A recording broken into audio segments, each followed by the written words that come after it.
Sabemos que la misericordia de Dios es infinita, que grande es su amor, que majestuosas sus obras, pero también que la fuerza de Dios está en la palabra. Conoce y medita los mensajes que Dios tiene para ti. Un espacio para sentir la presencia de Dios. La fuerza está en la palabra. Comenzamos.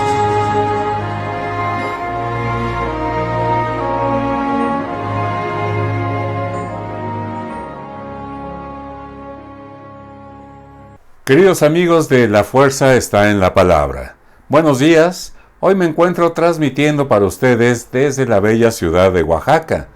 Un saludo a mis amigas Vero, Leti y Tete, que por diversas circunstancias técnicas no podrán estar en este programa, pero seguramente estarán para el siguiente. Bueno, y comencemos por el inicio, por donde debemos empezar. Hagamos oración para hacer conciencia de que nuestro Señor está presente con cada uno de nosotros allá en sus casitas y aquí en este set de transmisión. Señor Jesús, envía tu Espíritu para que Él nos ayude a leer la Biblia en el mismo modo con el cual tú le has leído a los discípulos en el camino de Maús.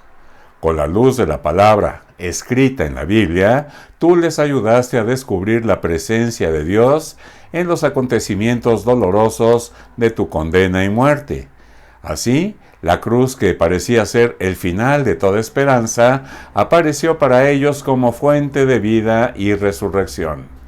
Crea en nosotros el silencio para escuchar tu voz en la creación y en la escritura, en los acontecimientos y en las personas, sobre todo en los pobres y en los que sufren. Tu palabra nos oriente a fin de que también nosotros, como los discípulos de Maús, podamos experimentar la fuerza de tu resurrección y testimoniar a los otros que tú estás vivo en medio de nosotros como fuente de fraternidad, de justicia y de paz. Te lo pedimos a ti, Jesús, Hijo de María, que nos has revelado al Padre y enviado tu Espíritu. Amén. Bueno, la segunda parte de este programa consiste en leer precisamente el Evangelio para el próximo domingo, que será el quinto domingo de Cuaresma. Y el Evangelio corresponde hoy, cambiamos de Lucas, a San Juan, capítulo 8, versículos del 1 al 11. Lo tomamos de la Biblia de Jerusalén. Mas Jesús se fue al monte de los Olivos, pero de madrugada se presentó otra vez en el templo y todo el pueblo acudía a él. Entonces se sentó y se puso a enseñarles. Los escribas y fariseos le llevan una mujer sorprendida en adulterio, la ponen en medio y le dicen: Maestro, esta mujer ha sido sorprendida en flagrante adulterio. Moisés nos mandó en la ley apedrear a estas mujeres. ¿Tú qué dices? Esto lo decían para tentarle, para tener de qué acusarle. Pero Jesús, inclinándose, se puso a escribir con el dedo en la tierra. Pero como ellos insistían en preguntarle, se incorporó y les dijo: Aquel de vosotros que esté sin pecado, que le arroje la primera piedra. E inclinándose de nuevo, escribía en la tierra. Ellos, al oír estas palabras, se iban retirando uno tras otro, comenzando por los más viejos, y se quedó solo Jesús con la mujer que seguía en medio. Incorporándose Jesús le dijo: Mujer, ¿dónde están? Nadie te ha condenado. Ella respondió: Nadie, Señor. Jesús le dijo: Tampoco yo te condeno. Vete y en adelante no peques más. Palabra del Señor. Gloria a ti, Señor Jesús. Bueno, comencemos con lo que más nos llamó la atención. Ojalá que ustedes puedan poner también en el lugar de los comentarios lo que más me llamó mi atención. En mi caso, el texto de hoy nos lleva a meditar sobre las desavenencias entre Jesús y los escribas y fariseos. Jesús, por su predicación y su modo de obrar, no es hombre grato a los doctores de la ley y a los fariseos. Por esto, tratan por todos los medios de poderlo acusar y eliminar. Le colocan delante una mujer sorprendida en adulterio, para saber de su boca si debían o no observar la ley que ordenaba lapidar a una mujer adúltera. Querían provocar a Jesús, haciéndose pasar por personas fieles a la ley, y se sirven de la mujer para argumentar contra Jesús.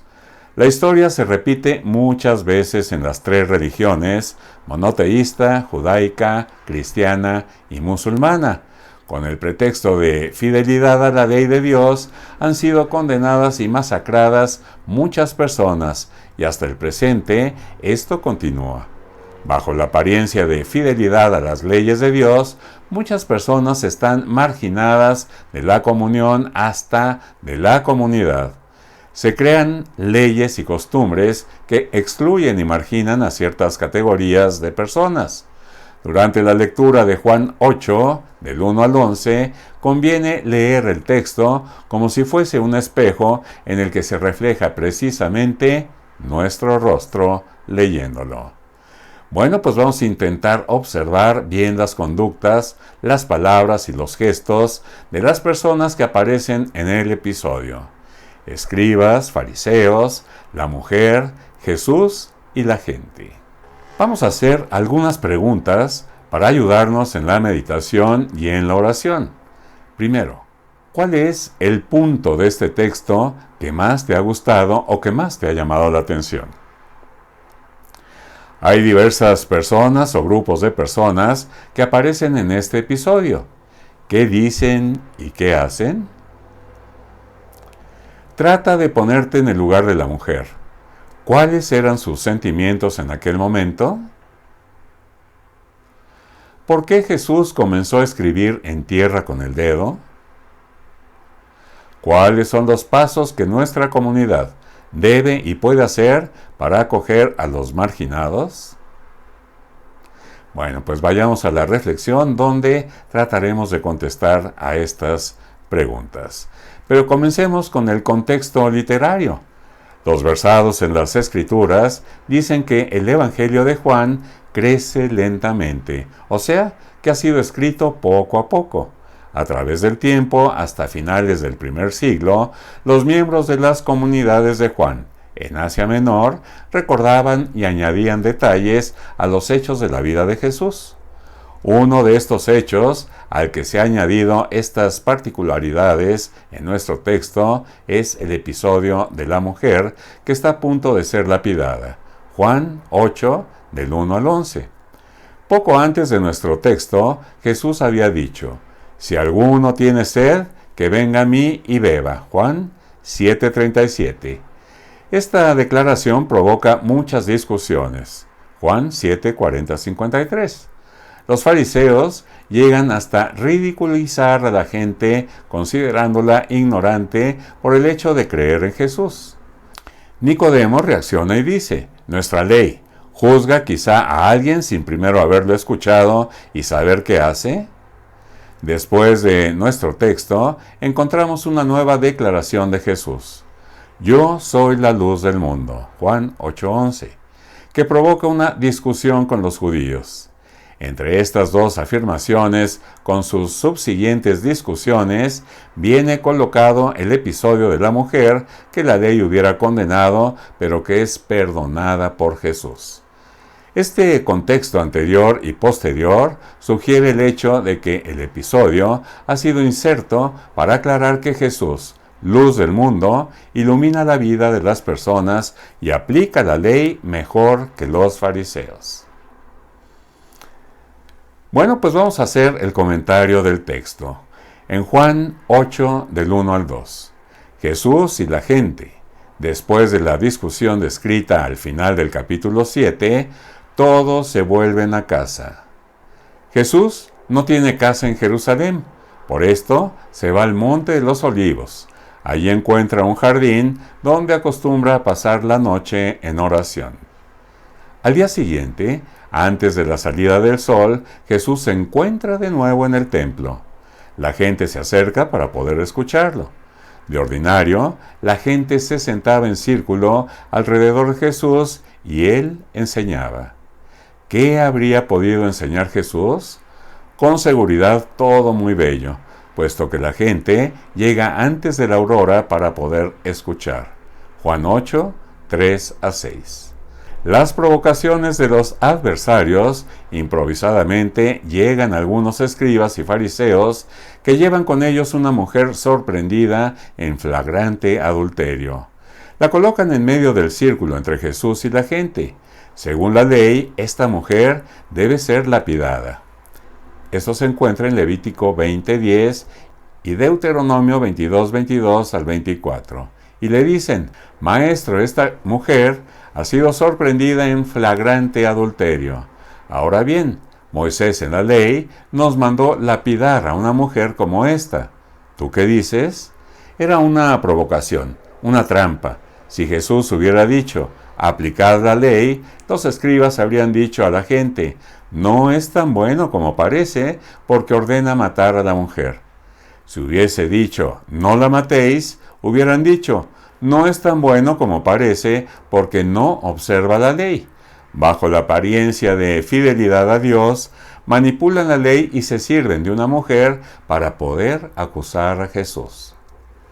La reacción de Jesús en Juan 8:6. Escribe en tierra. Parecía una trampa sin escapatoria, pero Jesús no se asusta, no se pone nervioso, más bien al contrario. Con calma, como persona dueña de la situación, se inclina y comienza a escribir en tierra con el dedo. ¿Escribir en tierra? ¿Qué significado tiene? Algunos creen que Jesús está escribiendo ahí en la tierra los pecados de los acusadores. Otros dicen que es un simple gesto de quien es dueño de la situación y no hace caso a las acusaciones de los otros. Pero es posible que se trate también de un acto simbólico, de una alusión a cualquier cosa muy común. Si tú escribes una palabra en la tierra, a la mañana siguiente no la encontrarás porque el viento o la lluvia la habrán desfigurado, borrado. Encontramos una alusión a lo que vamos diciendo en Jeremías, donde se lee que los nombres atribuidos a Dios son escritos en tierra, o sea, quiere decir que no tienen futuro. El viento o la lluvia los harán desaparecer. Quizá Jesús quiere decir a nosotros: el pecado del que acusáis a esta mujer, Dios lo ha perdonado, ya con estas letras que estoy escribiendo en la tierra. De ahora en adelante no recordarán más los pecados. Juan 8:7-8. Segunda provocación y la misma reacción de Jesús. Ante la calma de Jesús, los que se ponen nerviosos son los adversarios. Insisten y quieren una opinión de Jesús. Y entonces Jesús se levanta y dice: ¿quién de vosotros esté sin pecado, tire la primera piedra? E inclinándose, comienza de nuevo a escribir en la tierra. No entra en una discusión estéril e inútil sobre la ley, cuando en realidad el problema es otro. Jesús cambia el centro de la discusión. En vez de permitir que se coloque la luz de la ley sobre la mujer para poderla condenar, quiere que sus adversarios se examinen a la luz de lo que la ley exige de ellos mismos. Jesús no discute la letra de la ley, discute y condena la conducta malévola del que manipula a las personas y la ley para defender los intereses que son contrarios a Dios, autor de la ley. Nos vamos ahora a Juan 8, 9-11, epílogo final. Jesús y la mujer. La respuesta de Jesús desconcierta y desarma a los adversarios. Los fariseos y los escribas se retiran llenos de vergüenza, uno tras otro, comenzando por los más ancianos. Ha sucedido lo contrario de lo que ellos querían. La persona condenada por la ley no era la mujer, sino ellos mismos, que se creían fieles a la ley. Y finalmente Jesús queda solo con la mujer. Jesús se levanta, se dirige hacia ella y le dice: mujer, ¿dónde están? Ninguno te ha condenado. Ella responde: ninguno, Señor. Y Jesús: yo tampoco te condeno. Ve y desde ahora no peques más. Jesús no permite a nadie usar la ley de Dios para condenar al hermano cuando el mismo hermano es pecador.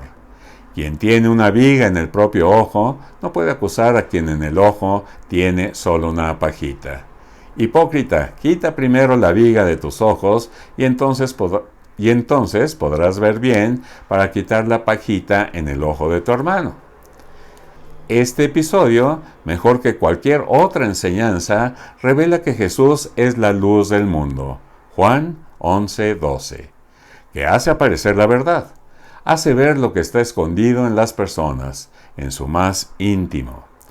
A la luz de la palabra de Jesús, los que parecían ser los defensores de la ley se revelan llenos de pecado y ellos mismos lo reconocen y se van, comenzando por los más ancianos. Y la mujer, considerada culpable y rea de la pena de muerte, está en pie delante de Jesús, perdonada, redimida, llena de dignidad. El gesto de Jesús la hace renacer, la restituye como mujer e hija de Dios. Bueno, y vamos a ampliar un poco los conocimientos. Las leyes sobre la mujer en el Antiguo Testamento y la reacción de la gente. Desde Esdras y Nehemías, la tendencia oficial era de excluirla de cualquier actividad pública y de considerarla no idónea para realizar funciones en la sociedad, salvo la función de esposa y madre. Lo que contribuía mayormente a su marginación era precisamente la ley de la pureza. La mujer era declarada impura por ser madre, esposa e hija, por ser mujer. Por ser madre, cuando daba luz, era inmunda, Levítico 12, 1-5. Por ser hija, el hijo que nace la vuelve inmunda durante 40 días, Levítico 12, 2-4. Por ser esposa, las relaciones sexuales suponen dejar impuros un día completo tanto a la mujer como al hombre, Levítico 15, 18. Por ser mujer, la menstruación la vuelve impura una semana entera y causa impureza en los otros. Quien toca a una mujer como ella debe purificarse. Levítico 15, 19-30. Y no es posible que una mujer mantenga su impureza en secreto porque la ley obliga a los otros a denunciarla. Levítico 5:3. Esta legislación hacía insoportable la convivencia diaria en casa. 7 días cada mes, la madre de familia no podía reposar en el lecho, ni sentarse en una silla, ni mucho menos tocar al hijo o al marido, si no querían que se contaminasen. Esta legislación era el fruto de una mentalidad según la cual la mujer era inferior al hombre. Algunos proverbios revelan esta discriminación de la mujer. Eclesiastés 42, 9-11. La marginación llegaba a tal punto que se consideraba a la mujer como el origen del pecado y de la muerte y causa de todos los males. De este modo se justifica y se mantiene el privilegio y el dominio del hombre sobre la mujer. En el contexto de la época, por supuesto, la situación de la mujer en el mundo de la Biblia no era ni mejor ni peor que de las demás personas. Se trataba de una cultura general. Incluso hoy hay muchas personas que continúan teniendo esta mentalidad. Pero como hoy, así también antes, desde el principio de la historia de la Biblia, ha habido muchas reacciones en contra de la exclusión de la mujer. Sobre todo después del destierro, cuando se logró expulsar a la mujer extranjera considerada peligrosa. La resistencia de la mujer creció al mismo tiempo que la marginación era más onerosa. En diversos libros sapienciales descubrimos la voz de esta resistencia. Cantar de los Cantares, Ruth, Judith, Esther. En estos libros, la mujer aparece no tanto como una madre o esposa, sino como una mujer que sabe usar su belleza y feminidad para luchar por los derechos de los pobres y así defender la alianza contra los gentiles. Es una lucha no tanto a favor del templo o de las leyes abstractas, cuanto a favor de la vida de la gente. La resistencia de la mujer contra su exclusión encuentra también eco en Jesús. He aquí algunos episodios de la acogida que Jesús les daba. Este mismo que hemos estudiado esta mañana. La mujer encorvada, Jesús la defiende contra el jefe de la sinagoga. La mujer considerada impura es acogida sin ser censurada y es curada. La samaritana, considerada como hereje, es la primera en recibir el secreto de que Jesús es el Mesías. La mujer extranjera es ayudada por Jesús y ésta le ayuda a descubrir su misión. Las madres con los niños, rechazadas por los discípulos, son acogidas por Jesús. Las mujeres son las primeras en experimentar la presencia de Jesús resucitado. Pues queridos amigos, es así.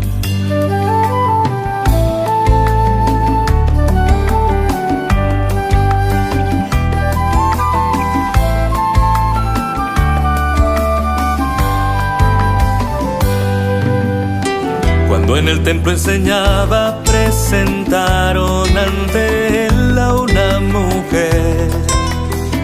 Por su pecado querían condenarla y puesto a prueba Jesús le preguntaba: en adulterio se ha hallado esta mujer y al lapidarla nos enseñó Moisés.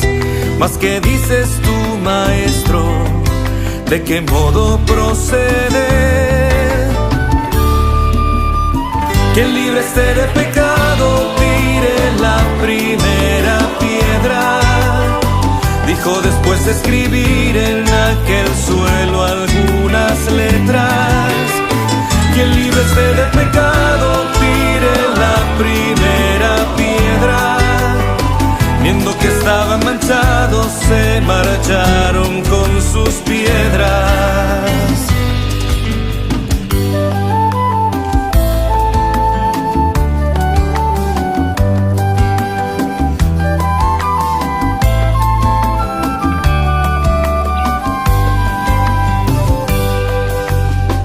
Oyendo aquellas palabras no hubo quien juzgara más a la mujer. Y sola junto a Jesús ella quedaba y con misericordia él preguntaba: aquellos que te acusaban, ¿dónde están? Ninguno te ha condenado, estás en paz.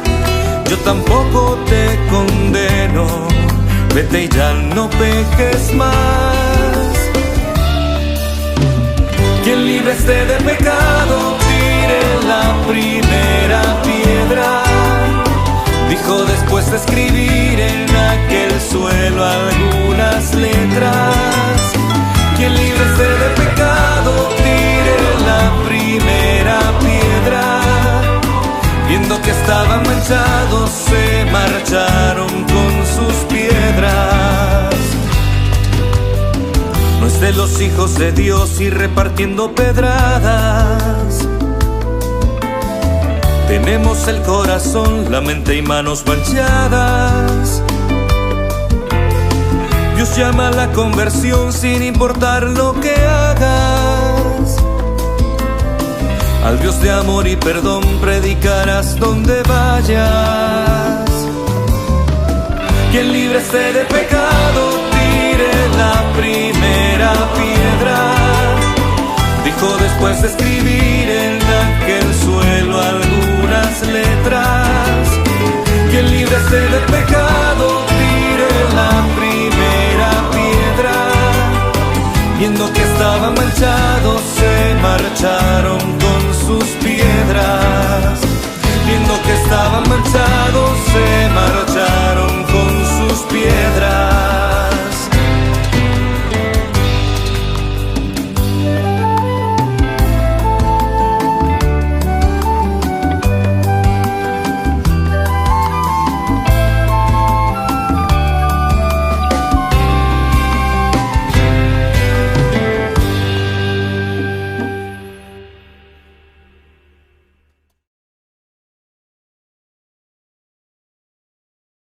Presencia de Jesús resucitado.